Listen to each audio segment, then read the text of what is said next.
The Fabulous 413 podcast is funded by Northeast Solar in Hatfield, dedicated to custom solar installations, electric vehicle charging solutions, and reliable long-term system support.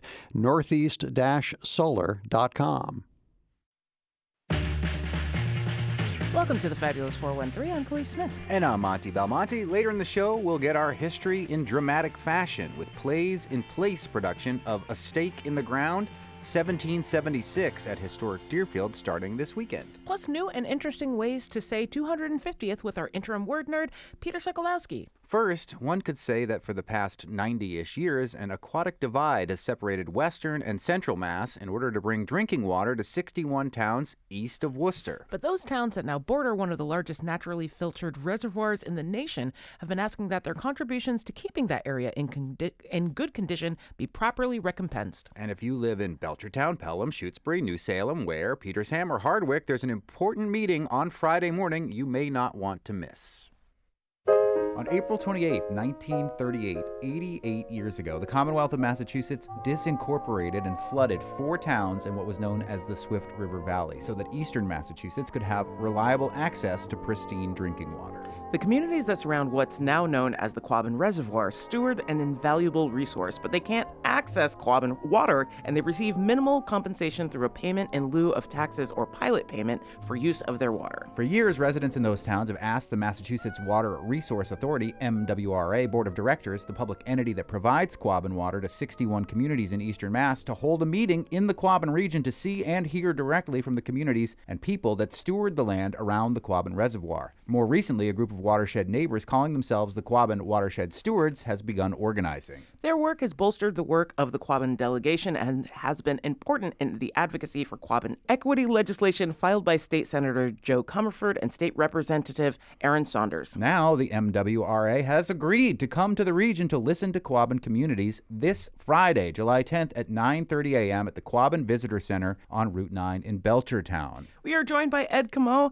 member of Friends of the Quabbin and program chair Quabbin Photo Group, and Matteo Pangallo from Shutesbury and Valley Players President, which is the other hat that we've seen him in. You're in your Quabbin hat, though, now, Matteo.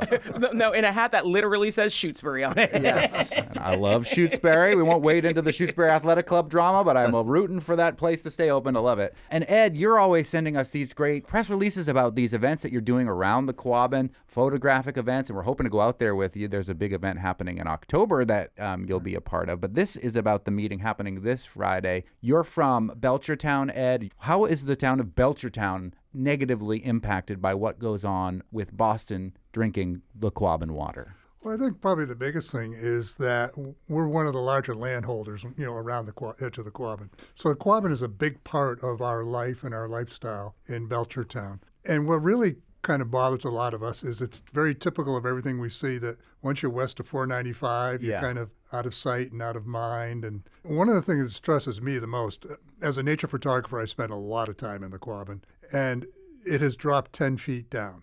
Okay, 10 feet. 10 feet down. And in the big scheme of things, over long periods of time, surface water is different from groundwater. They look on like 5 to 7 year horizons when it comes to water supply. So, it's like, this isn't dramatically bad, but my argument is that we're all in a drought around here. We're all under mandatory water restrictions around here. Yet none of the MWRA communities are. They haven't reached that trigger to really cause that. But I mean, if you look at the photographs, it's pretty dramatic, the drop that's happened in the water supply. And it distresses me that back east, they're not taking steps to try to conserve. Only one town out of the entire MWRA system has put in voluntary water restrictions. Actually, sorry, they have voluntarily put in mandatory water restrictions. And which town is that? Reading, Mass. Way to go, Reading. Yep. Nice, Reading. But none of the other communities have done anything that I'm aware of. And that distresses me because the time to try to fix a crisis is before it happens. Yeah. So it seems to me that I'd really like to encourage MWRA, and this is going to be my message to them on Friday, to change their mindset that in this day of climate change, do we have to look not how we've done things in the past, but change how we're going to do things going forward to make sure that we're protecting this water supply. Matteo, tell us about your involvement in this. Well, so in Shutesbury, I wear a couple of hats there too. One of them I help out as the land use clerk, so I support our Conservation Commission and our Planning Board.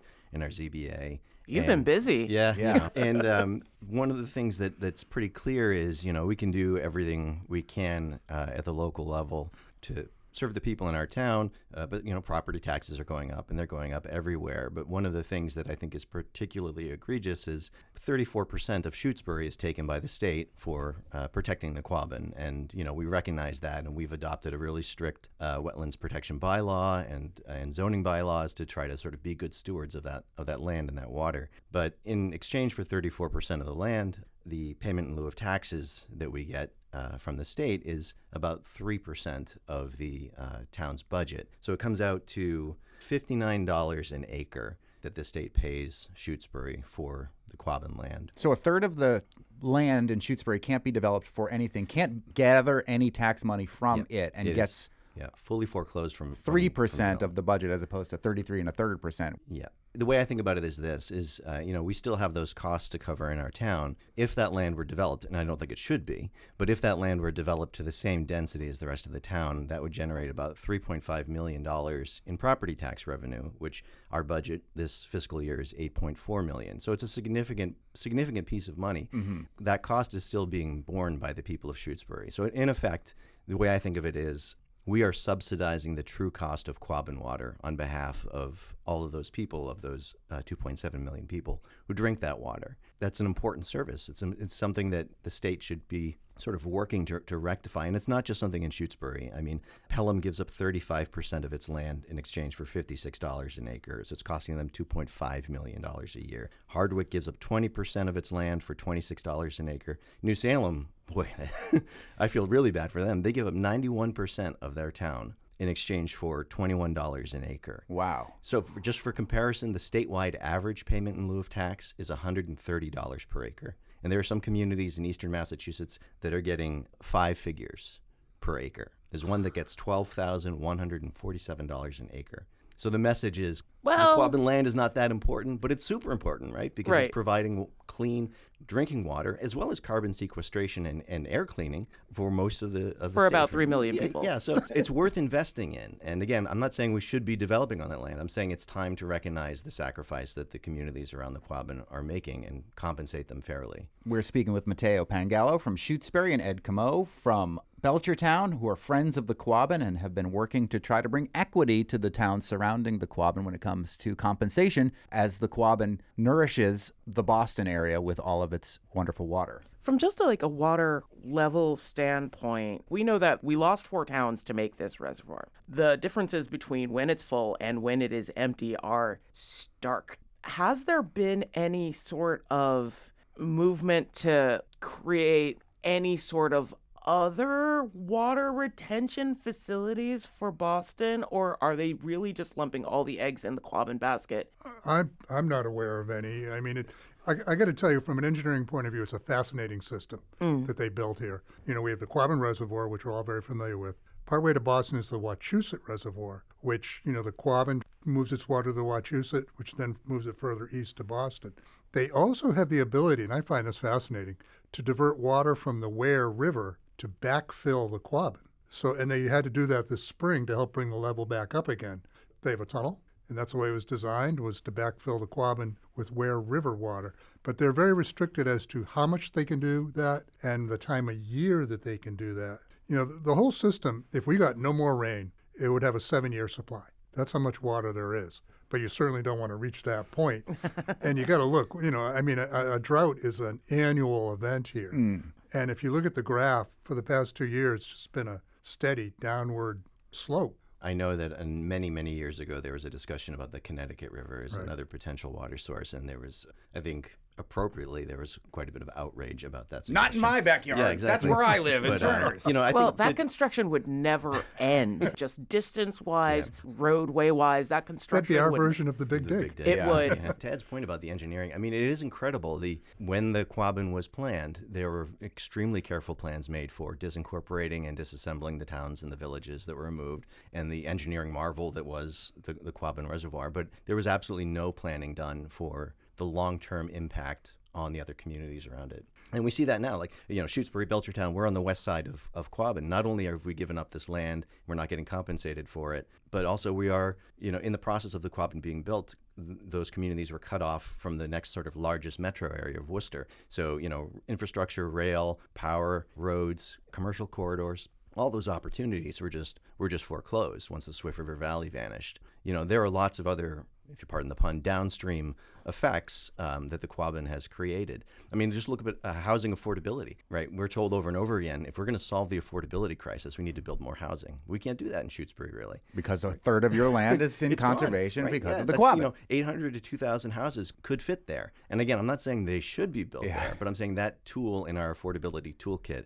has been denied to us. So there will be a listening session with the Massachusetts Water Resource Authority at 9:30 at the Quabbin Visitors Center this Friday in Belchertown. And there is a bill that State Senator Joe Comerford has been supporting, an act relative to the Quabbin watershed and regional equity. That bill is asking for, is it $35 million to be ameliorated to the different towns that are impacted? Yeah, it has a couple of pieces. I mean, I think one of the really great things, a number of great things in it, one of them is giving the Quabbin communities a seat on the MWRA. I mean, right now, we don't have a seat at the table. We provide the water, we protect the water, but it's the people who drink the water who get to decide. Those podunk people who live out by the Quabbin don't know anything about this. Nobody on the radio could see my immediate look of alarm. Yeah. So it's a very Boston-centric mentality. Having been yeah. born in Boston and raised there, I know the Darby Dragons kind of feeling that the Quabbin engenders in people that are doing municipal actions in the 495 Beltway. Well, we don't go past the Quabbin because we might be ordered to face the results of our actions. New Salem. We heard what happened in Old Salem. We don't want to go where there are witches. Well, yeah, and I'll say, so I'll be fully transparent. My brother's the mayor of Old Salem, and the concerns that I'm raising about whenever I talk about Quabbin, he kind of rolls his eyes because the concerns about the pilot, the payment in lieu of taxes system, it's not unique to the Quabbin watershed communities. There's several different pilot systems around the state for different types of state-owned land, and they're all broken. They're not being funded the way they're supposed to be, and the state knows that. The state auditors, it's a municipal finance oversight board, determined 6 years ago that the pilot system was being underfunded behind statute across the state. We have this new pilot reform commission that the governor has launched that's starting this summer, and that's another potential solution in addition to Senator Comerford's bill, which does, as you said, it creates that trust fund, interest-generating fund that the municipalities can draw on, nonprofits in the region can draw on to serve those communities. And it's funded through pennies on the gallon for communities that are drawing this water. So it's not a huge increase in the water bill. And nobody wants to pay more money for anything. 3 cents a gallon additional cost adds up. We do it for gas anytime anybody has any sort of international exploits. So why not give it to the towns that are surrounding the Quabbin that are providing this pristine water to the Boston area? And those costs do exist. Like that, again, I go back to this idea that we are subsidizing.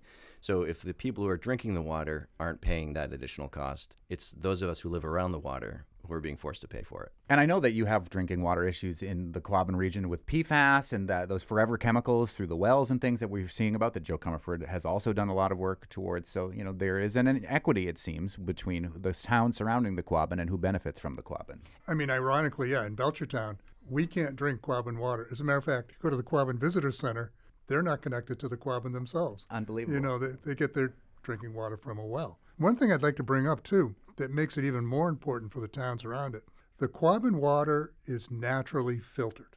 The forest around the Quabbin, the land around the Quabbin, filters the water. They don't have any filtration on the system. And they were sued in the 1980s by EPA to install mechanical filtration on the distribution system. They were able to get out of that lawsuit by saying, look at all the work we're doing stewarding the land around it, maintaining the forest, maintaining the quality of the forest, so the groundwater is naturally filtered. I guess you could almost say Boston drinking organic water. But it's organic because of Shutesbury and Belchertown and New Salem and all the towns that have ceded their land to keep it pristine. Right. So I think that's really something important that people back east don't understand.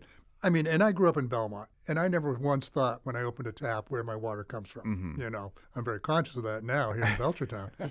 But, what I feel like we really need to do is educate the people back east about these issues, where their water comes from. It's not an infinite source. It's, as we're seeing today, and a lot goes into it. And I think, quite honestly, if a lot of people were more aware, they would understand what we're talking about.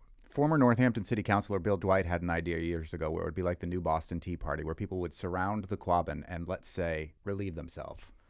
In a way to stick it to Boston. That's one method. Or there's the Joe Comerford bill, and or there's the listening session happening on Friday at the Quabbin Visitor Center in Belchertown, where you can have these conversations with the MWRA, the Massachusetts Water Resource Authority. Eastern water bands also feel like they could actively be a part of this if they were, even if it wasn't a full-scale thing, if it was rotating. Has a larger version of municipal water bans been a part of anybody's conversation out east or brought to the table and as a way to mitigate? Not that I'm aware of, and I'm not going to say it's something that I have been diving into in depth to look into. But also, I mean, it's a sort of thing, it just seems so ironic. We're all in droughts. 140 water systems in the state have imposed mandatory water bans. 140 of them, except one, the MWRA. They have not. To me, it's a teachable moment. Let's change people's behavior before they need to desperately. I call it our Lake Powell moment. If out west at Lake Powell they had realized this sooner and taken action sooner, would they be at the crisis they are today? And I don't want it to be in a year, 2 years, 3 years, we look back and say, if only in 2026 we had taken more definitive action, we wouldn't be where we are today in 2029.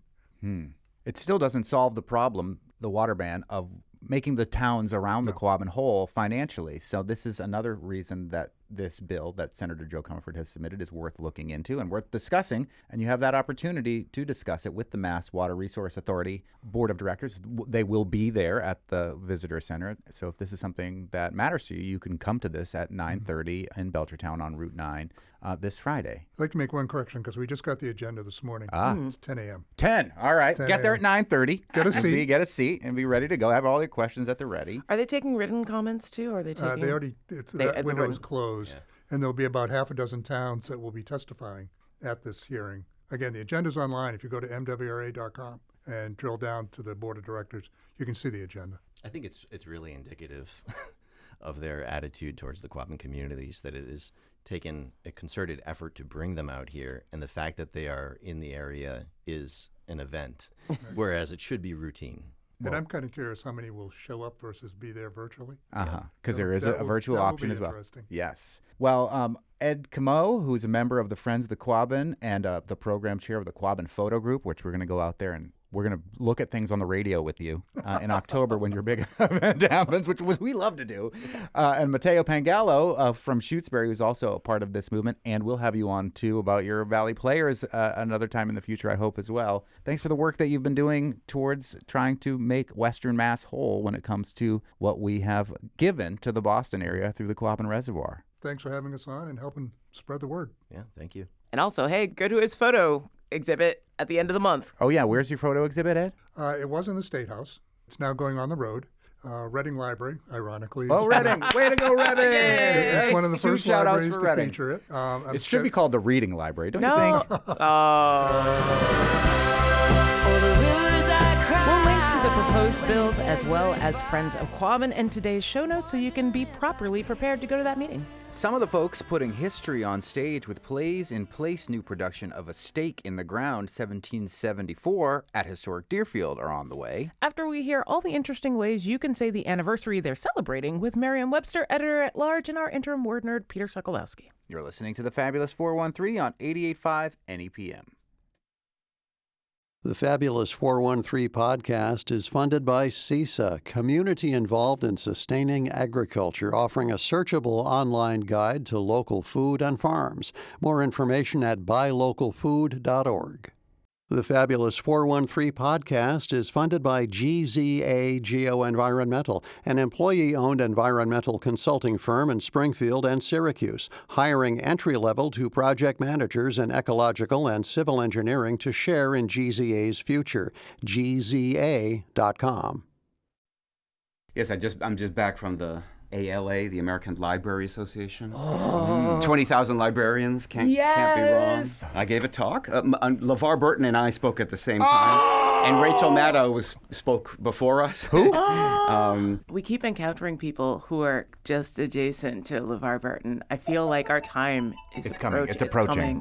Butterfly in the sky, I can go twice as high. Emily Brewster is our resident wordster from Merriam-Webster, our dictionary in Springfield, Massachusetts, and she is taking a summer vacation from the fabulous 413. But aren't we so lucky that within our own NEPM family, we have another Merriam-Webster editor who hosts Jazz a la Mode here in the evenings and also hosts the longest-running daily podcast in the world, Merriam-Webster's Word of the Day podcast, Peter Solokowski. So you're going to be our substitute word nerd. I am thrilled to be here with you. It's so fun to talk about words. Oh, it's a pleasure. So if you have questions for Peter Solokowski, I guess about jazz, Jazz at 8. or about the Scripps Spelling Bee, which he's also a huge part of, or about words, you can send it to us at thefab413@nepm.org. But America, just this past weekend, celebrated a big anniversary that everyone has been calling America 250. Because we can't keep straight the words that we use to refer to 250. There's a lot of them. So we now have you, after the fact. We could have probably used this segment beforehand, so we could have impressed our neighbors at our backyard cookouts during the 4th of July weekend. If we're going to be real about this, the nation's going to be celebrating this anniversary all year long. It's not like the rest of the year isn't going to have 250th celebration. So you can bust this word out at those. Or these words. Tell us how to more properly say it from a linguistic standpoint. Well, we're going to zoom all the way into one word that is actually a brand new addition to the Merriam-Webster dictionary. We added it just a week ago, and in fact, it was the word of the day on the 4th of July. If you look on your, and the word, of course, is semi-quincentennial. That's zooming in. I want to zoom out to get back to that word. Yes. If we zoom out in English, it's a phenomenon of our language that presents a hierarchy. And I mean a hierarchy in all the sense of that, which is more formal, more socially sort of upper class, more official, more academic. And that is in English. When we have an official thing to say, we always say it in Latin. And it's one of those things that you might not think about, but just to give an easy example. Well, first of all, we have Latin words in English like Homo sapiens and Tyrannosaurus rex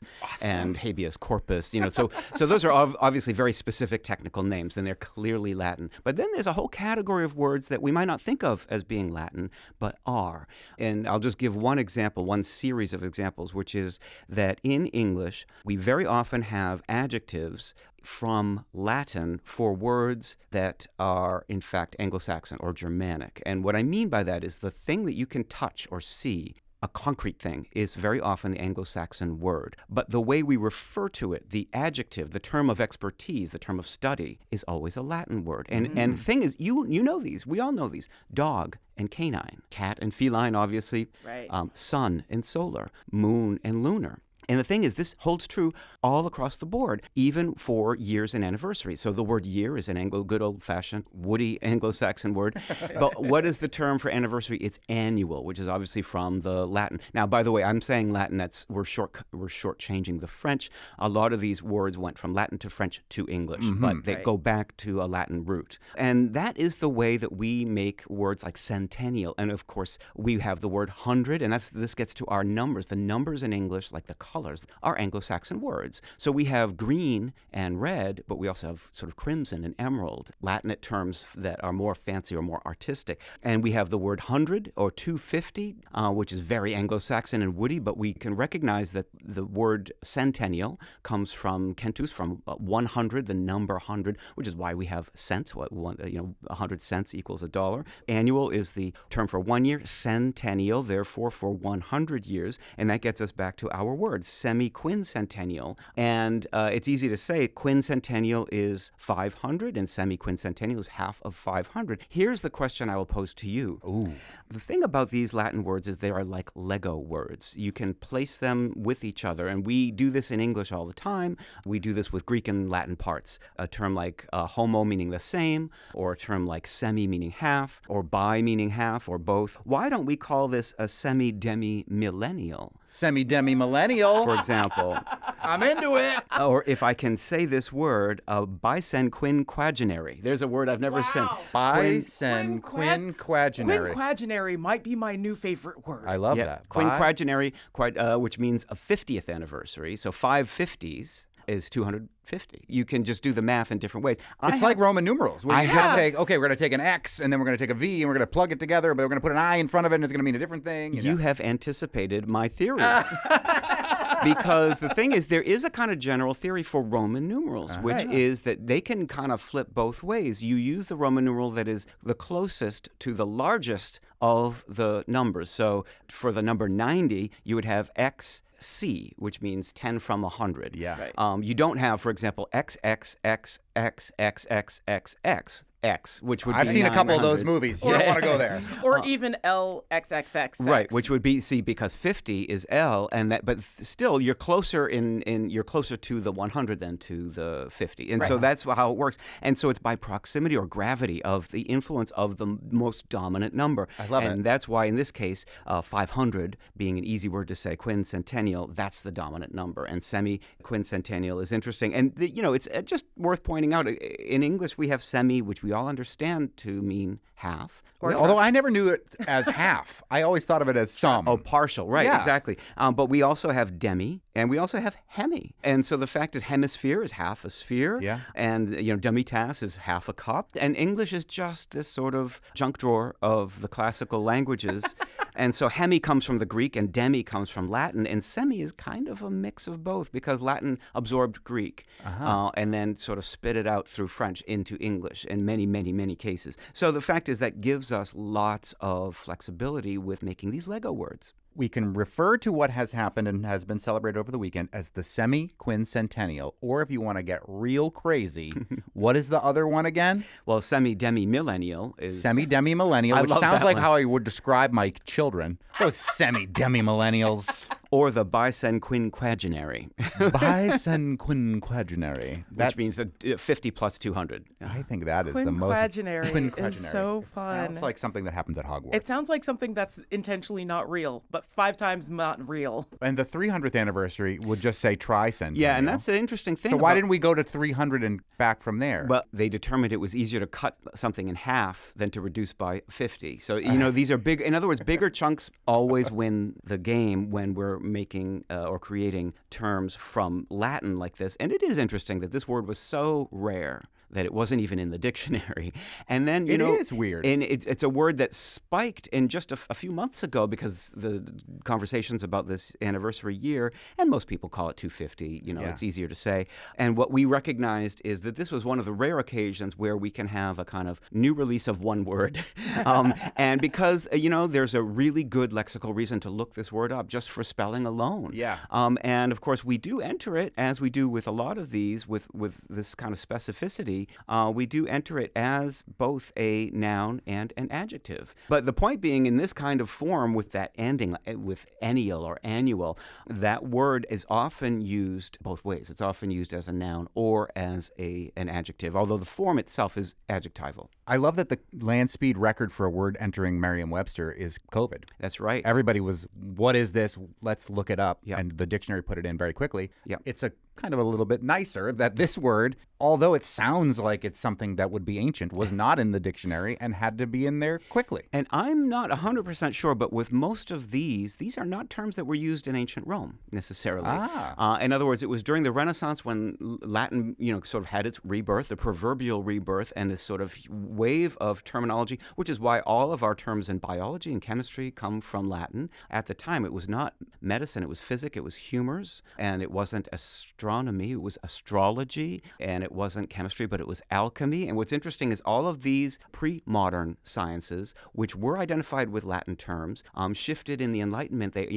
Alchemy became chemistry, physics became medicine, and the branch of science called physics was invented at that time. We have two words in English that lie on both sides of this, the pre-modern and the Enlightenment side. We have the word physician, which we mean to mean medical doctor, which is from the pre-Renaissance period. We have the word physicist, which is the scientist who studies forms and space, which is, of course, from post-Enlightenment. So what's interesting is that we, in our language, we acknowledge that there was a kind of big shift in the Enlightenment in the sciences. And, of course, those were all identified with Greek and Latin words. So we always come back to those roots. How does the oh no, there's that other term for 250 that I can't ever properly pronounce, much like... We should have written it down. Bicenquinquagenary. Bicenquinquagenary. But there's a goodness. Oh, sesquicentennial. Yes, sesquicentennial. And that refers to 150. And so what's interesting about that is sesqui means 1.5. And so, and one of my favorite words in the dictionary is sesquipedalian. And sesquipedalian, is that a word that you've encountered? No. Yes, but I can't remember what it means. Well, sesquipedalian means given to the use of long words. Perfect. Guilty. They're great for spelling bees. Which Peter Solokowski is a huge part of for the Scripps National Spelling Bee and is now our substitute word nerd for the summertime. He's also the host of Jazz a la Mode. You can hear him tomorrow night at 8. Jazz at 8. Jazz at 8. I love you. Sounds so jazzy when you do the promos like that. I love it so much. And if you've got a question for Jazz a la Mode host / substitute word nerd for the Fabulous 413, Peter Solokowski, please send it to us, thefab413@nepm.org. And you too can be sesquipedalian. Yeah. He's here for his annual visit. Now we'll hear how you can get your history lessons in the best way possible on stage. As we hear about the newest production from Plays in Place at Historic Deerfield. You're listening to the Bicenquinquentagenet. No. It's 88.5 NEPM.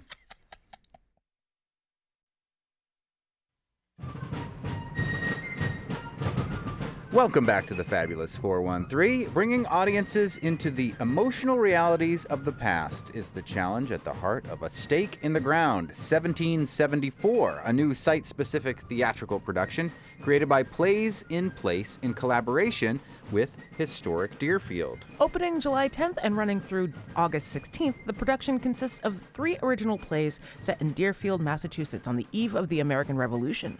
Written specifically for Historic Deerfield and performed outdoors across the museum's historic landscape, the work blurs the boundaries between theater, scholarship, and public history. With us to talk about this trio of performances are Artistic Director of Plays in Place, Patrick Gaybridge, and Director of Museum Education at Historic Deerfield, Claire Carlson. Welcome to the show. Thanks for having us. Or welcome thank you back for to joining- yes. Patrick. Yes.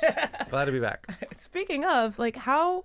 Well, like, why 1774 instead of 1776? Like, my brain automatically corrects this. We to can't you. even say semiquincentennial or bicenquinquentagenary That's And anymore. I'm like, everything. oh, yeah, it's, Plus clearly it's 250. Wait, no, it's 252. Yeah. For this, we were looking at trying to figure out what we wanted to do at Deerfield that was most related to the Revolution. And this one incident in 1774 is particularly interesting. And that's that some people on the Patriot side bring a liberty pole into town, which really causes huge divisions politically and personally within town. So there, and what's interesting is that we kind of lose track of the fact that Western Massachusetts is ahead of the game in the Revolution. Things get heated up out here first, as early as they do in Eastern Massachusetts. What is a liberty pole, and is it anything like the pole that they're bringing to the south end of Springfield that's going to be greased that the Italians are going to climb this weekend? So a liberty pole was a pole that was erected in New York City early on in the 1760s, and Boston had a liberty pole. There were statements. You're making a stake in the ground. You're making your statement for liberty, or liberty from taxes, or liberty from oppression, or liberty for whatever you're professing your cause. But for Deerfield to have a liberty pole in 1774, you have to remember, it's the summer. Things are heating up. Western Mass is a hotbed of both people for staying loyal to Great Britain and then those who want to separate. And it's families within families. People are talking about this concept of liberty. And they bring a pole into town. What does the pole look like? So it's Is it like just did it have stuff written on the pole? Did it have flags on the pole? No. Actually, it's literally just a big tree without arms on it. It's like the Festivus pole. It is An like airing of the Yes, grievances. yes. But a it's a lot of specific problems with you height. people. Well, I mean, like, liberty is about, like, getting your grievances out there so that, like, you can be free from them, correct? Yeah. So It's not a flagpole. Yes. And that's people think there's going to be a flag on the Liberty pole in the one we have in Deerfield, but we don't ever know if they ever flew one. The one in New York City had a pennant flying off of the top, but people did air their grievances. They nailed notices to them. okay. And they did that in Deerfield. They did it in Boston. They did it in New York City. Yeah, kind of like modern social media kind of stuff, like nasty insults to your neighbors and things like that. Political, of course. Interesting. But like this poll, also keep in mind that like mast-sized poles were reserved in theory for the king. So you're taking a king's tree, a king's post, and putting it in the ground and saying, we own this. This is ours. And so in New York City, like the troops would come cut them down, and then it got progressively like crazier and crazier. So then the New Yorkers would put up a pole and put like iron bands around it and then iron chains around it, and they'd cut it down and they'd do it again, and like it makes this whole monster of a thing. Interestingly, the new show for WGBH and NEPM that aired over the weekend called In Common talked about Western Mass and our giant trees that were being used for the king and the masts of the ships and stuff like that. So this is potentially where they were taking it from the king as well and sticking it in the ground and sticking it to the king with these Stake in the Ground 1774, which is a play that you can see at historic A series of plays, Deerfield. 3 of them. 3 plays, July 10th through August 16th. How different was it to create this work as opposed to your last one that we talked to you about at Historic Northampton? We had different, one writer was different. So, but a different kind of environment in that Historic Deerfield is, a large campus. So we really wanted to make use of the space and move the audience farther along down the street. So we've got one place to another. And that play, Pulling at the Roots, was looking at 3 different centuries. So each play in a different century. In this case, it's really all around the same 2-day period. So it involves 2 young men who are maybe a little not totally responsible and do something they shouldn't do to that pole. Wow! And that now gets I really want to come see it. That gets people really upset. Is it like the place down the street, the Waitley Ballet? Not that kind of pole. Not that kind of pole. So can we break down the 3 different plays that we'll see here as part of this? Are they 3 different titled plays as well? There are 3 different titled, each one by a different writer, but they fit together as a whole. So the audience experiences them as one thing. Yeah. But we wanted to get 3 different voices in there into this project. So we're starting with looking at some people who are more aligned on the loyalist side, or their families are. It's complicated. And I think that's what's interesting about the plays in general, is the complexity of it. To show, like, especially in 1774, these divisions weren't fully formed, but they're ready to form. Yeah. And then we've got a play that then we move, and there's a play featuring 2 people who were enslaved by the minister's family, where we start the play at the minister's house, then we get input from these 2 people who are enslaved by them, who have a different view on kind of what's going on and whether this poll is worth talking about, and even they are split politically. Right.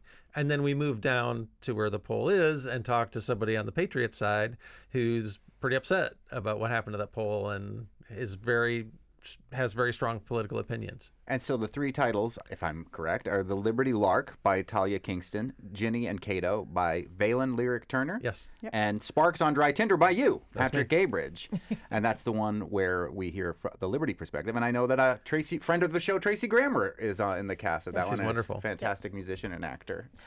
Claire, how is, like, Historic Deerfield has reenactors come and perform or do work as a part of the museum in general. How different is this from what usually goes on in the museum? That's a great question. So this is a play.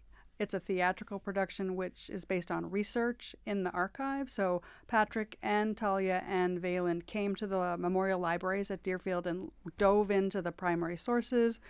They workshopped the ideas with staff at the museum, and then we came up with sort of that core concept of the Liberty Pole incident, and also what does liberty mean to you in the past and in the present.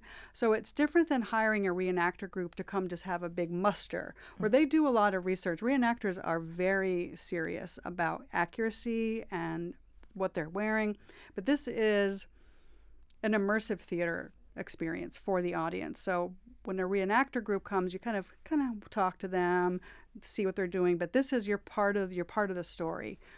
Place and Place really brings the audience into the story.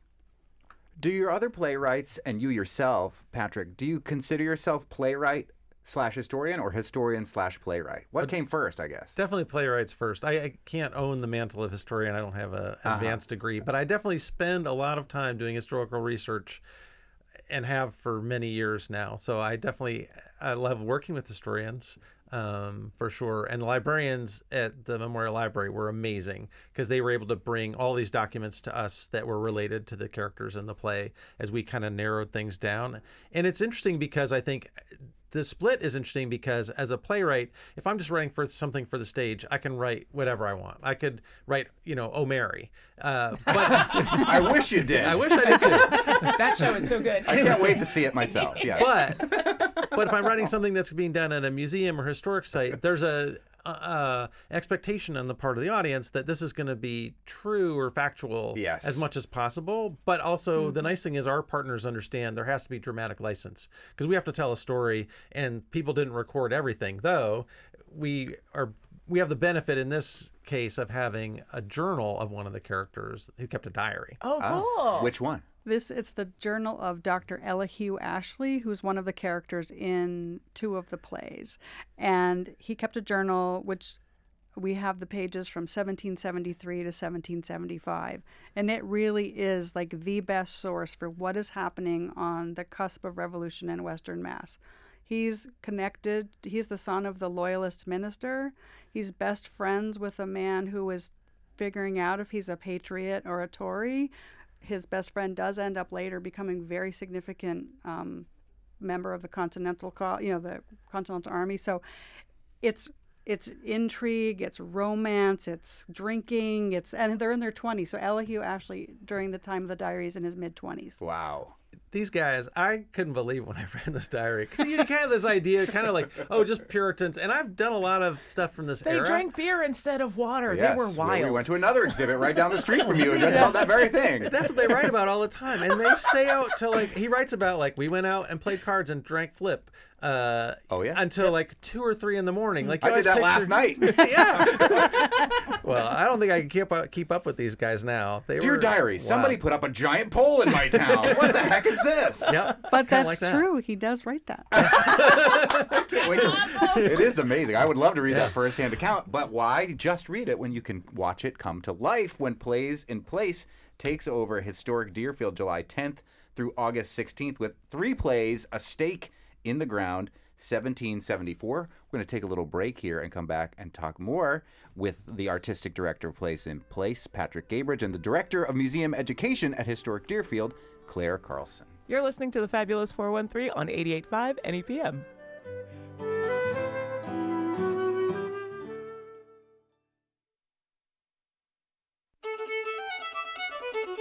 Welcome back to the Fabulous 413. We're here talking about Plays in Place, and specifically a stake in the ground 1774, which will take place in historic Deerfield, July 10th through August 16th. 3 plays, one of which written by the artistic director of Plays in Place, Patrick Gabridge, and we're here with the director of museum education at Historic Deerfield, Claire Carlson, who has a published book about the revolution in this time period and Deerfield. A first-hand account that one famous PBS legend has drawn heavily from in his accounts. Yes. Yeah, so the diary of Dr. Elihu Ashley is published and an edited volume by Amelia Miller and A.R. Riggs, and its title is great, Romance, Remedies, and Revolution. Mm-hmm. The Journal of Dr. Elihu Ashley of Deerfield, 1773 to 75. And we do know that there's some mention in the Ken Burns documentary about the American Revolution where there's a little moment where they talk about Western Mass, and that data for Ken comes right from this journal. That's amazing. That's so cool. I'll also direct your attention, Claire, to our recent conversation with one Natalie Merchant, the wonderful singer, who said it was Beatlemania when she arrived at historic Deerfield and knew about all the homes there and the costumes. She was overjoyed in her conversation with us about how much she loved what you've got going on in historic Deerfield. That's great to hear. But speaking of the cool thing about historic Deerfield is that those homes have been there for centuries, but that could create some certain constraints with trying to stage these plays. Did you encounter any of that in trying to get these up on their feet? Well, it's part of the reason why these 3 shows are all outdoors.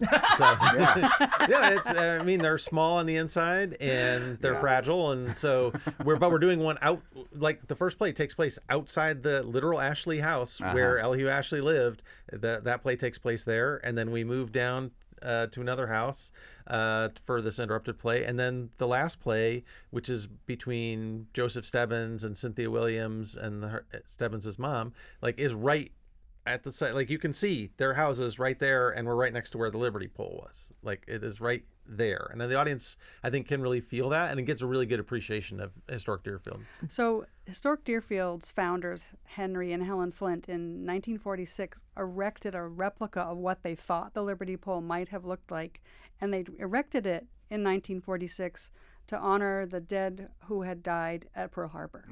So it does have its own historic context. They were taking the concept of liberty. It's the start of the Cold War, end of the World War II, and so we have a replica there, and so the third play is situated right at that site. And the Liberty Pole that you're using now, is that one from 1946? It is, and it's the site of David Field's store where they erected the pole in July of 1774. Very cool. I'll also say that you've got other cool things happening in conjunction with the, let's say the big fancy word again, from Peter Solokowski, bicenquinquagenary, including Dressing the Revolution, which is on view through January of 27. That's about the clothing in the Revolutionary period? Yes. And then Picturing the Revolution. There were no pictures then, so what do we see in that one? So Picturing the Revolution is an exhibition in the Flint Center of Early New England Life about sort of the propaganda, the graphics, the broadsides, the writings, the maps, the newspaper articles about what was happening both before, during, and after the Revolution. So it's works on paper. It's actually, we have a third exhibit in the Flint Center called Deerfield, a Town Divided in the Age of Revolution. So that's all on view till January. And that's in historic Deerfield.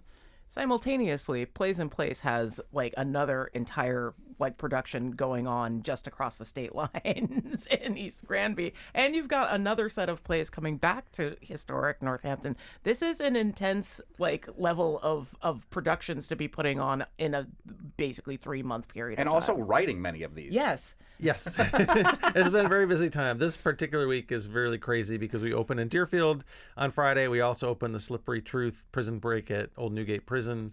Also on Friday, last week, we opened a show in Newport, and then we open a show at historic Northampton in September. So I get a little bit of quiet time, but this week is I don't know what day it is. How much does the research for these 4 sets of plays end up overlapping that you get to kind of not necessarily reuse, but introduce people in these other locations to some of the characters that have broader appeal or broader influence? I think as a writer, especially because I'm writing across a lot of these projects, it was super helpful to already be so deeply immersed in this time period in this part of New England for sure. So the piece in Newport is taking place, like the place I wrote is in 1781 when the French have their naval headquarters at this house that we're performing at. Wow. And then the piece about this loyalist prison break that takes place at Old Newgate Prison and Coppermine is exactly at the same time, it's 1781. And the 1774 stuff helped feed into everything else and helped me lead the writers a little bit that were working on the plays at Northampton, in that those periods are, one of the plays is in 74, 75, the other one's in the 60s, 1760s. And those Northampton plays will be back in action at historic Northampton in the middle of September through October. The Widow's Land and Hold These Truths. Have these ones been at historic Northampton before? No, or these are brand new? Brand new. Also all brand new. Yeah, So we're busy. We have 7 you playwrights. Across these 4 shows, there's 7 different playwrights.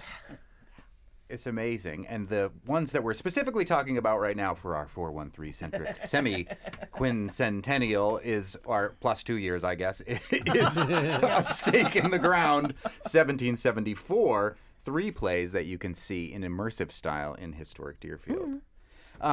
Patrick Gaybridge, this is something that you said you came to as a playwright and now have kind of become, I would say, more than an amateur historian. Do you continue to write plays that are not of a historic nature? A little bit, but not too much. My writing schedule is very full. We're consulting on plays for the Texas Historic Commission right now on 5 different shows, and so I'm writing 2 shows for Texas as soon as these shows are open. So will this be the third state or fourth state, right? Or because Massachusetts, we know Rhode Island, Newport, Yep. Connecticut, which opens on Friday as well, Yep. and now Texas. Texas, we're consulting but not producing on that one. We're teaching them how to produce it, but I still get to write 2 of them, which is a real treat. Nice. So yeah, and now we got to add the rest of New England. I'm looking for Vermont and Maine and New Hampshire. Like, let's do it. All the North End folks need they to need get to catch involved. on. And if people want to come to Historic Deerfield outside of the bounds of this show, Claire, tell us how are there open hours, visiting hours? Yes, we're open Wednesday to Sunday from 9:30 to 4:30, and you can buy tickets online at historic-deerfield.org. And if you go there on any given weekday during the school year, it is really fun to watch the school buses empty and just see the kids get real excited or just see their eyes light up at history being right in front of their faces. It's also fun to see Natalie Merchant nerd out there and go through Beatlemania Talk about when her she like sees all she's the there history. a lot. She is. She probably is. She's probably there now. You can all nerd out, so Yes, come on with down. Natalie Merchant. A Stake in the Ground 1774 opens July 10th, runs through August 16th at Historic Deerfield, and we've been joined by the artistic director of Plays in Place, Patrick Gaybridge, as well as the director of museum education at Historic Deerfield, Claire Carlson. Thank you so much. Thank you. Oh, this is so cool. On the next Fabulous 413, more festivals. And we'll meet some of the folks from the Springfield Jazz and Roots Festival. And Yidstock, and also our weekly conversation with Congressman Jim McGovern. If you've got a question, email thefab413@nepm.org. I'm Khalees Smith. I'm Monty Belmonte. We'll see you tomorrow on the Fabulous 413.